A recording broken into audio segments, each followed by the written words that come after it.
अस्सलाम वालेकुम। आज हम लोग पढ़ने जा रहे हैं इसमें। कल तक तो हमने ऊपर वाले लेक्चर्स पूरे कंप्लीट कर लिए थे। यहाँ से हम जो है वो कॉजेज़ ऑफ कॉन्फ्लिक्ट के आखिर कॉन्फ्लिक्ट किस वजूहात की बिना पर होते हैं, ठीक है, ये हमने पढ़ना है।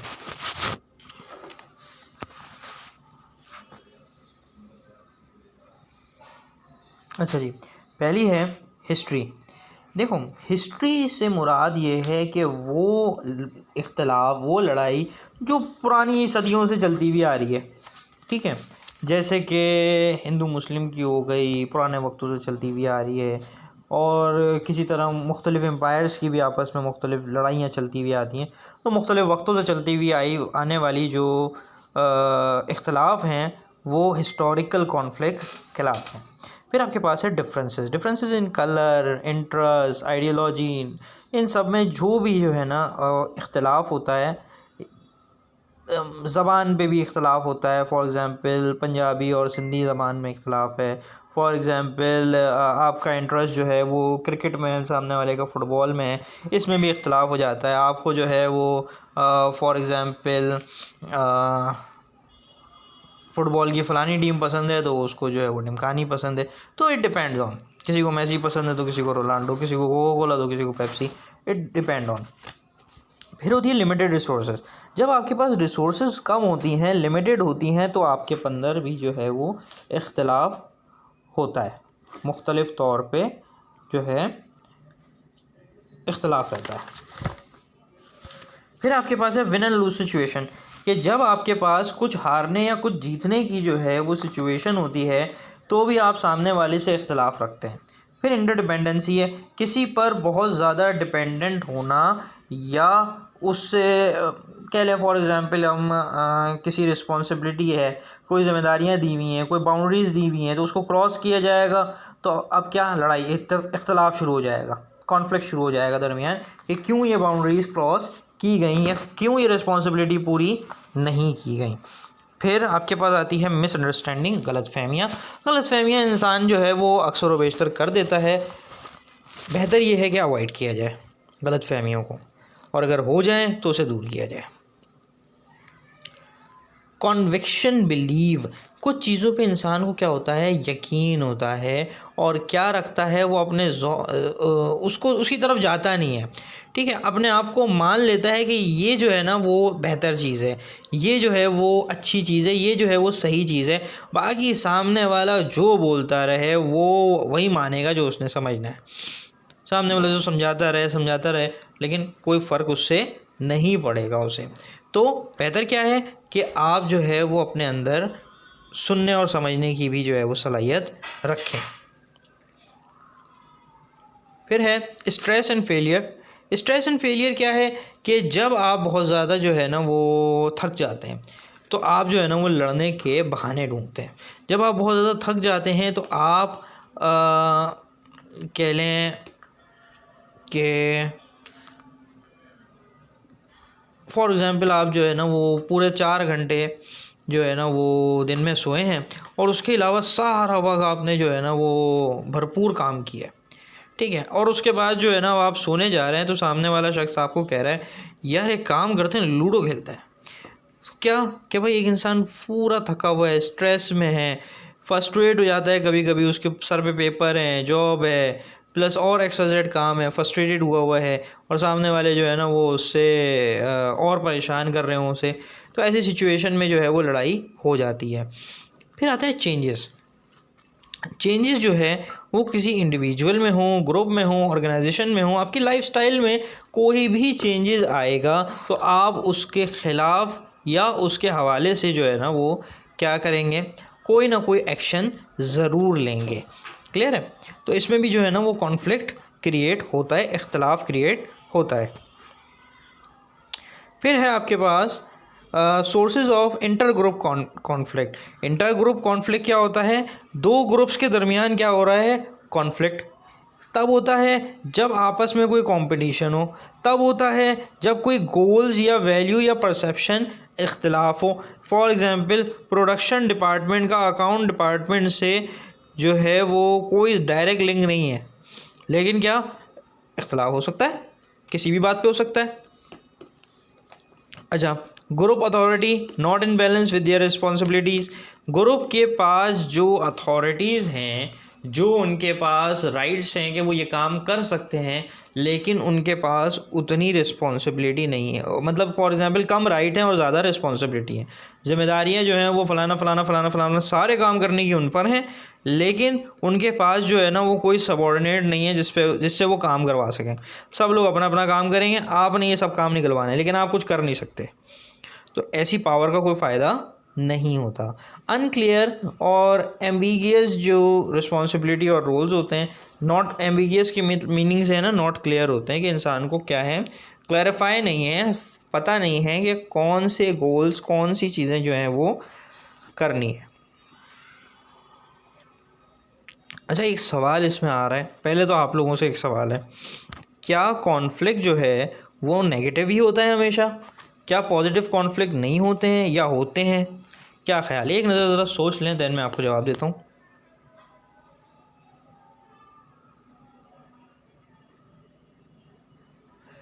कॉन्फ्लिक्ट जो हैं वो पॉजिटिव भी होते हैं। आपने लास्ट वीडियो में ही डिसफंक्शनल और फंक्शनल पढ़ा था। पॉजिटिव और नेगेटिव, कंस्ट्रक्टिव और डिस्ट्रक्टिव, दोनों किस्म के क्या होते हैं, कॉन्फ्लिक्ट होते हैं। क्लियर है? अच्छा जी, अब आपके पास इफ़ नेगेटिव कॉन्फ्लिक्ट हुआ है तो आपकी एनर्जी वेस्ट होगी लड़ने में, बहस करने में। ऑल्टर जजमेंट होगा, आप जो है वो लेस एक्यूरेट जज कर सकेंगे। फिर लूज़र इफ़ेक्ट होगा, आप जो है ना वो कोई ना कोई कुर्बानी का बकरा ढूंढेंगे, यार ये सारी मुसीबत उसके सर डाल दी है। ठीक है, पुअर कोऑर्डिनेशन होगी, आपस में ताल्लुकात जो हैं वो बहुत पुअरली जो हैं वो फेस किए जाएंगे। क्लियर है? अच्छा, फिर नीचे कुछ पॉइंट्स आपके पास ये तो हो गया, unitary and pluralistic perspective on conflict. देखें, कुछ कॉन्फ्लिक्ट ऐसे होते हैं जो इंडिविजुअल के होते हैं, ठीक है, कुछ होते हैं जो क्या होते हैं, प्लूरलिस्टिक होते हैं, कुछ ज़्यादा लोगों के होते हैं। ठीक है,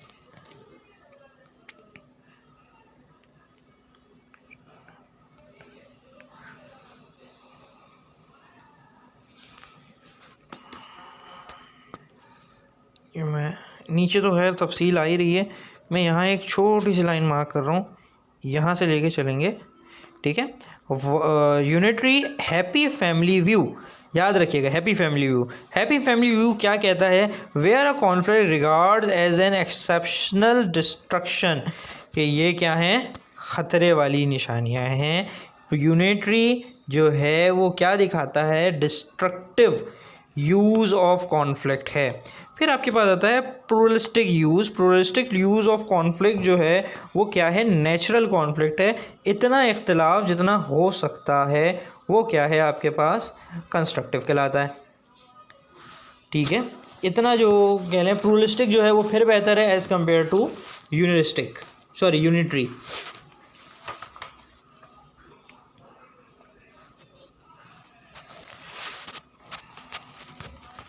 तो ये पॉइंट्स आप लोग वैसे ही पढ़ लीजिएगा, कैजुअल पॉइंट्स हैं, बेसिक कि वो किस तरह से बेहतर है और ये किस तरह से डिस्ट्रक्टिव है और वो किस तरह से कंस्ट्रक्टिव है। मैं यहाँ लिख देता हूँ, ये वाला जो है वो डिस्ट्रक्टिव है, ये वाला जो है वो कंस्ट्रक्टिव है। फिर आपके पास आता है मैनेजिंग कॉन्फ्लिक्ट। कॉन्फ्लिक्ट को किस तरह से मैनेज किया जाए। सबसे पहली चीज़ आती है कॉम्पिटिंग क्या है, high assertive and low cooperative, win all और बोथ पार्टीज़। ये ज़रा अपने जहन में रखिएगा, विन विन सिचुएशन जो है ना, ठीक है, कॉम्पिटिटिंग है। देखें, कंपटीशन है दो लोगों के दरमियान, लेकिन बहुत ज़्यादा जो है ना वो ऐसी सिचुएशन क्रिएट करनी है कि जहाँ दोनों को विन विन सिचुएशन हो। ठीक है, नहीं, ये विन विन नहीं है, दोनों को विन ना हो, आपको विन हो। आप इतना सख्त जो है वो आपका तरीक़ेकार हो जिसमें क्या हो कि आप जो है वो हर तरह से जद्दोजहद कर लें कि विन आप जीतें। ठीक है, दोनों पार्टीज़ क्या कोशिश कर रही हैं कि भाई अब लड़ाई हुई है तो हम में से कोई एक जीत के ही जो है ना वो इस लड़ाई को ख़त्म करेगा, अदरवाइज़ ये लड़ाई ख़त्म नहीं हो सकती। ठीक है जी।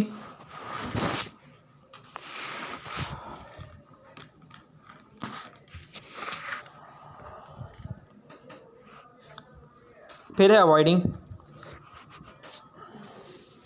लो assertive and low cooperative delayed, यानी कि क्या कोशिश की जाती है, यार छोड़ दो, बाद में लड़ेंगे, बाद में सवाल करेंगे, बाद में बहस करेंगे, बाद में जो है ना इस मौजू पे आएंगे। क्यों? अभी इख्तलाफ हो रहा है, अभी कॉन्फ्लिक्ट हो रहा है, लड़ाई हो रही है, आप क्या कर रहे हैं, अवॉइड कर रहे हैं कि ये जो है वो बढ़े ना मसला। फिर है कॉम्प्रोमाइजिंग। कॉम्प्रोमाइजिंग है मिडिल ग्राउंड। मिडिल ग्राउंड क्या है, मॉडरेट असर्टिवनेस। गुस्सा जो है वो, गुस्से से मुराद क्या है, आप अपने आप को जीतने के लिए जो है ना वो कोशिश करें, और कॉपरेट जो है वो थोड़ा सा कॉपरेट कर लें, थोड़ा सा यार 10 रुपये तुम कम कर लो, 10 रुपये मैं कर लेता हूँ, गुजारा कर लेते हैं, चल लेता है, ठीक है। ये क्या है आपके पास कि आप क्या कर लेते हैं, कॉम्प्रोमाइज़। फिर है कोलैबोरेटिंग। कोलैबोरेटिंग में क्या है कि कॉपरेशन भी 100% है और असर्टिवनेस भी, आप जीतना भी पूरा चाहते हैं और सामने वाले को हारने भी नहीं देना चाहते, ठीक है। तो इस सिचुएशन में क्या होता है, दोनों की सिचुएशन ऐसी हो जाती है कि विन विन, कि दोनों जो हैं वो जीत रहे होते हैं। अकोमोडेटिंग या अकोमोडेशन दोनों एक ही बात है। लो असर्टिवनेस और हाई कॉपरेशन, यार तुम ले जाओ, तुमसे बढ़कर थोड़ी है, ठीक है। एग्जाम्पल क्या कि भाई आप अपने जो फॉर एग्जांपल आपको सामान ले रहे हैं, भाई उसने 10 रुपये ज़्यादा बोल दी, ये लो यार ले लो, खैर है, ठीक है। आपने क्या किया, खुद हार गए, सामने वाले को जिता दिया। तो ऐसी सिचुएशन जो है वो यील्ड कहलाती है, अकोमोडेटिंग भी कहलाती है, ठीक है। यील्ड और अकोमोडेटिंग दोनों लिखा हुआ है। Dealing with inter group conflict. Inter group conflict, दो ग्रुप्स के दरमियान क्या है, लड़ाई है, तसादुम में आर्ग्यूमेंट्स हैं, ठीक है। वही है कि डायरेक्ट इंगेजमेंट जो है वो लीडिंग टू नेगोशिएशन, तसादुम हो रहा है, बहस हो रही है, या थर्ड पार्टी कंसल्टेशन, दो लोगों के दरमियान या दो ग्रुप के दरमियान लड़ाई हो रही है, आप एक थर्ड पार्टी को ले जाकर उस लड़ाई को रिजॉल्व करवाने की कोशिश करें। फिर क्या है, मेंबर रोटेशन। मेंबर रोटेशन क्या है कि कुछ इस डिपार्टमेंट के लोग उस डिपार्टमेंट में भेज दिए, कुछ इस डिपार्टमेंट के लोग उस डिपार्टमेंट में भेज दिए, चेंज कर दिया, ताकि जो ये ग्रुपिंग बन रही थी ये इस तरीके की ना बने। फिर आपके पास आता है super ordinate goals. Super ordinate goals क्या हैं कि आप हाई लेवल गोल्स को अचीव करने के लिए जो है वो काम करें, बाय क्रिएटिंग इंटरडिपेंडेंसी, कि एक के पीछे जो दो ग्रुप लड़ रहे हैं, फॉर एग्जांपल आपने उन दोनों को एक दूसरे का इंटरडिपेंडेंट बना दिया कि एक के बगैर दूसरा किसी काम में है ही नहीं, डिपेंडेंट होगा एक दूसरे के। तो ऐसी सिचुएशन में क्या होगा, लड़ाई ख़त्म हो जाएगी। इंटर ग्रुप ट्रेनिंग होती है, आप अपने एक ग्रुप को, दूसरे ग्रुप को, तीसरे ग्रुप को क्या करते हैं, ग्रुप के अंदर ही ट्रेन करने की कोशिश कर रहे होते हैं।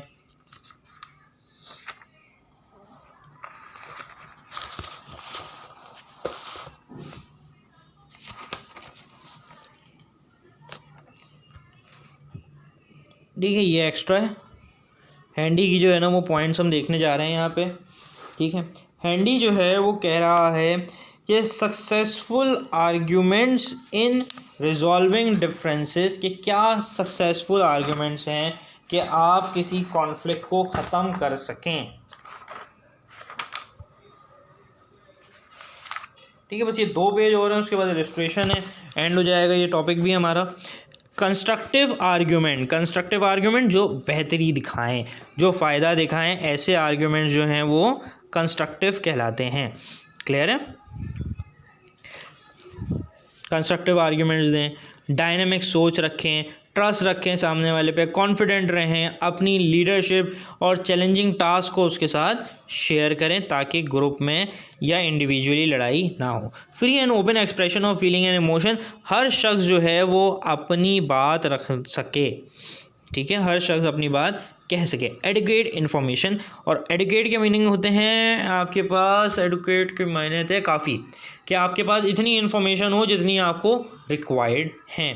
डाइवर्सिफाई, अच्छा यहाँ पे कह रहा है सजेस्ट क्या इसने किया है इस कंडीशन को लाने के लिए, डाइवर्सिफाई हो, यानी कि हिंदू मुस्लिम सिख ईसाई सब कंपनी में काम कर रहे हो, फॉर एग्जांपल काले गोरे काम कर रहे हो, for example Shia Sunni, for example English और उर्दू स्पीकिंग, पंजाबी और आपकी सिंधी, ये सब लोग क्या कर रहे हो, मिक्स काम कर रहे हो। ऐसा ना हो कि आप एक ग्रुप को प्रमोट करें और दो किस्म के ग्रुप डाल दें और उसमें आपस में लड़ाई हो। लो टेक्नोलॉजी रखें और टास्क ओरिएंटेड रखें कि आपको जो है वो मकसद किससे हो, टास्क के हो, काम आपका मुकम्मल होना चाहिए।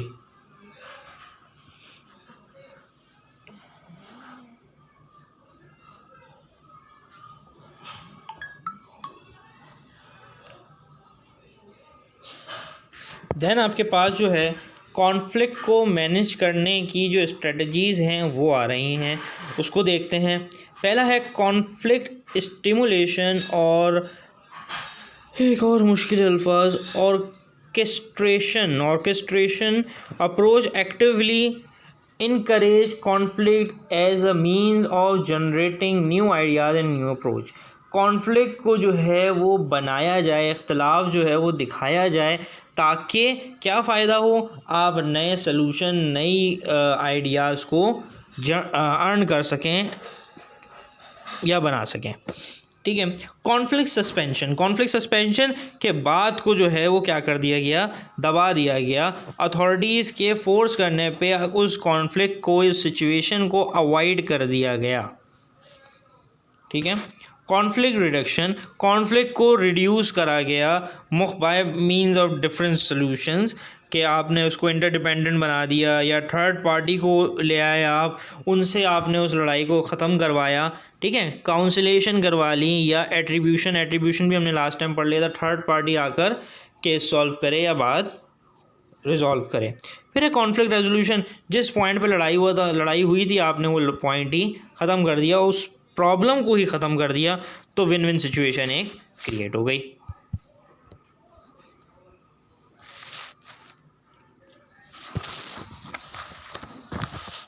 फिर आपके पास है द कॉन्टेक्स्ट। अब आपके पास ये बेसिकली क्या है, important methods to apply when dealing with organisational conflict are altering. Context basically background को कहते हैं। ऐसी सिचुएशन में न्यू प्रोसीजर्स को देखा जाए, इंटरडिपेंडेंसी रिड्यूस की जाए, चेंजिंग वर्क एलोकेशन हो। बेसिकली आपका क्या है कि आप किस तरीके, कौन सा मेथड ऑर्गेनाइजेशन में कॉन्फ्लिक्ट को रिजॉल्व करने के लिए यूज़ करें, या कॉन्फ्लिक्ट को एज अ रिसोर्स यूज़ करें। आप रिसोर्स मतलब आपके फ़ायदे के लिए यूज़ करें। The issue in dispute bye separating into smaller issues. कोई एक बड़े इशू को जो है ना वो छोटे छोटे हिस्सों में तोड़कर आप उसे रिजॉल्व करने की कोशिश करें। फिज़िकली सेपरेट करने की कोशिश करें ग्रुप को और उन इंडिविजुअल्स को जो आपस में इख्तलाफ पैदा कर रहे हैं। फिर आपके पास है, अच्छा प्रॉक्सिमिटी के मायने बता दूं, टू गिव स्पेस। ठीक है, फासला रखना, एक तरह से कह लो कुर्बत जिसे कहते हैं। ठीक है, वो मतलब कितना करीब है। ठीक है। फिर आता है आपके पास रिलोकेशन और डिसमिसल। इफ़ आप ये देखें कि भाई आपके ऑर्गेनाइजेशन में ये फ़लाने लोग जो हैं वो सही तरीके से आपको आउटपुट या तरीके से काम नहीं कर रहे हैं, तो आप उसको जो है वो रिलोकेट कर दें, दूसरी पोजीशन दे दें या दूसरे ऑफिस भेज दें, या फिर आप उसे डिसमिसल कर दें, निकाल दें, या उसके बिहेवियर को चेंज करने के लिए आप उसे ट्रेनिंग या डेवलपमेंट दें।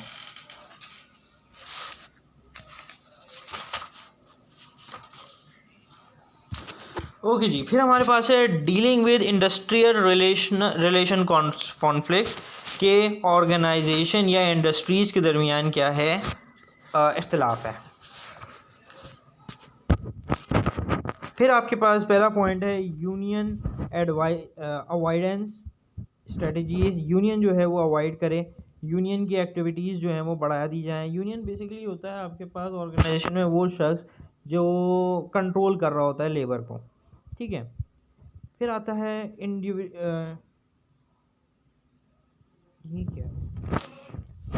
ये इसके कुछ पॉइंट्स, इंडिविजुअलिस्टिक अप्रोचेस, और आपके पास इसमें आ रही है कि एज एन इंडिविजुअल आप इसको जो है वो किस तरह से देखते हैं। ठीक है, कि बेसिकली चल रहा था ऑर्गेनाइजेशन का, इंडस्ट्रियल अप्रोच देख रहे थे, लेकिन इंडिविजुअल की भी बात आ रही है इसमें। तो बात इंडिविजुअल को ट्रेनिंग डेवलपिंग स्कीम्स के थ्रू जो है ना वो आप क्या करें, उसको बेहतर बनाने की कोशिश करें। Through pension and health scheme के थ्रू भी आप इसे बेहतर बना सकते हैं। फिर आता है कलेक्टिव बार्गेनिंग। कलेक्टिव बार्गेनिंग्स आर कि आप जो है एज एन ऑर्गेनाइजेशन रिवॉर्ड और रिस्पॉन्सिबिलिटीज़ को जो है वो मतलब बेसिकली क्या है कि आप निगोशिएट करके वर्कर्स और मैनेजमेंट के दरमियान जो है ना वो एक ब्रिज का काम करें ताकि इख्तलाफ जो हैं वो क्या हों, दूर हो सकें। और फिर है न्यू अप्रोचेस। कोऑपरेटिवली जो है वो आप क्या करें, न्यू अप्रोचेस को फाइंड करें। अब उसमें आप एम्प्लॉय के लिए साथ थोड़ा सा एक्स्ट्रा वर्क करेंगे, साथ काम करेंगे तो उसको बोनसेस और रिवॉर्ड भी दिए जाने चाहिए। फिर है लेबर मैनेजमेंट के लेबर को आपको किस तरीके से मैनेज करना है। चाइनीज़ की यहाँ एग्जांपल दी हुई है कि वो लोग अपनी लीडरशिप के थ्रू लेबर्स को बहुत अच्छा जो है वो क्या रखते हैं, मैनेज करते हैं। और जो है आपके साथ साथ जो है एम्प्लॉय की सिक्योरिटी और जॉब सिक्योरिटी का भी जो है ना वो क्या रखते हैं, ख्याल रखते हैं। तो यहाँ तक जो है वो हमारा लास्ट टॉपिक था। इसके बाद बेसिकली जो है ना ये टेस्ट एंड अंडरस्टैंडिंग आ रही है, तो ये हमें करनी नहीं है, ठीक है। इस तरह की अंडरस्टैंडिंग और इससे रेलेवेंट सवाल जवाब जो है ना वो हम ऊपर ऑलरेडी पढ़ चुके होते हैं, तो इसलिए हम लोग इसको स्किप कर देते हैं ताकि आपका भी वक्त बर्बाद ना हो और आप लोग भी अपनी जल्द से जल्द जो है वो प्रिपरेशन को मुकम्मल कर सकें, ठीक है। किसी को कोई और सवाल हो इससे रेलेवेंट तो वो भी मुझसे जो है वो पूछ सकता है। चैप्टर 6 यहाँ अख्ताम पज़ीर होता है इंशाल्लाह। अब मिलते हैं। चैप्टर 7 भी मैं पढ़ाऊँगा basically according to new syllabus जो है वो अब आपके सिलेबस का पार्ट नहीं है, लेकिन मैं एक शॉर्ट ब्रीफ एक वीडियो में छोटी सी बहुत तफसील से नहीं एक आइडिया दे दूँगा कि कौन सी चीज़ें जो हैं वो इम्पॉर्टेंट है और कौन सी नहीं है। दैन फिर हम जो है वो इंशाल्लाह चैप्टर 8 से जो है वो स्टार्ट करेंगे।